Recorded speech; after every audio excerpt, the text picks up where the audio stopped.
As a transit supervisor, your job encompasses many responsibilities.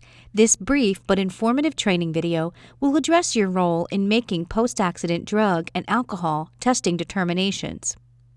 The FTA defines an accident as an occurrence associated with the operation of a vehicle if, as a result, an individual dies or an individual suffers bodily injury and immediately receives medical treatment away from the scene, or one or more vehicles incurs disabling damage and must be transported away from the scene by a tow truck or other vehicle.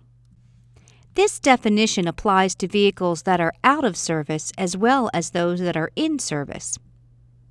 Disabling damage is defined as damage that precludes the departure of a motor vehicle from the scene of the accident in its usual manner, in daylight, after simple repairs.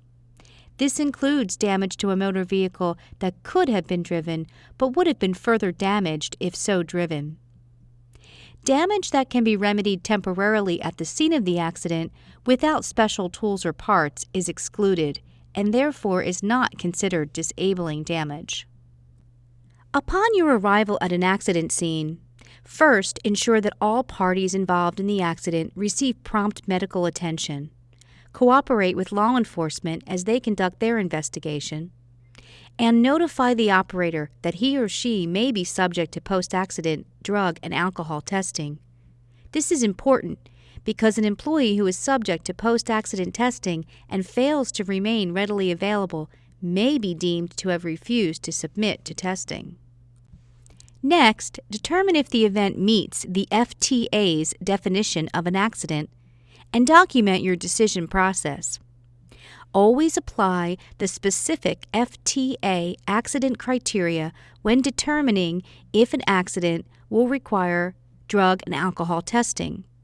If the FTA's definition of an accident is not met, post-accident drug and alcohol testing is not authorized under FTA rule. Even if you determine that the event does not meet the FTA's post-accident testing threshold, you should continue to document your decision-making process. This documentation should remain on file with your employer. If the FTA accident definition is met because of the loss of a human life, all surviving covered employees operating the vehicle at the time of the event must submit to post-accident drug and alcohol tests, as well as any other covered employee whose actions could have contributed to the event. If there has been disabling damage or an individual has been transported from the scene for medical treatment, the operator and any other covered employee whose actions cannot be completely discounted as a contributing factor must submit to post-accident drug and alcohol testing. Arrange to conduct the post-accident tests promptly. Post-accident testing must always include both drug and alcohol tests and must be conducted as soon as practical following an accident that meets the criteria to test. If the event has taken place after normal business hours, you may need to contact an after-hours specimen collection resource. If you are not currently aware of how to reach an after-hours specimen collector, be sure to ask your employer for that resource information. Following an accident, operators are often visibly shaken by the event, and although it is not a regulatory requirement, the employee should be escorted to the testing site. Also note that FTA regulations prohibit safety-sensitive employees from consuming alcohol for a period of 8 hours after their involvement in an accident or until post-accident testing has been conducted. Ideally, the post-accident tests should take place within the first 2 hours following the accident. After the first 2 hours, begin to document the time and your reason for delay, such as law enforcement is still investigating the accident, or the operator is receiving medical treatment. For every 2 hours that passes beyond the time of the accident, additional documentation must be supplied until the tests are completed. Although every attempt should be made to test an employee promptly following an accident, alcohol tests must be conducted within 8 hours and drug tests within 32 hours of the event. Once these testing windows have closed, your employer must cease all attempts to administer the post-accident testing and must document in detail the reason for failing to conduct the required testing.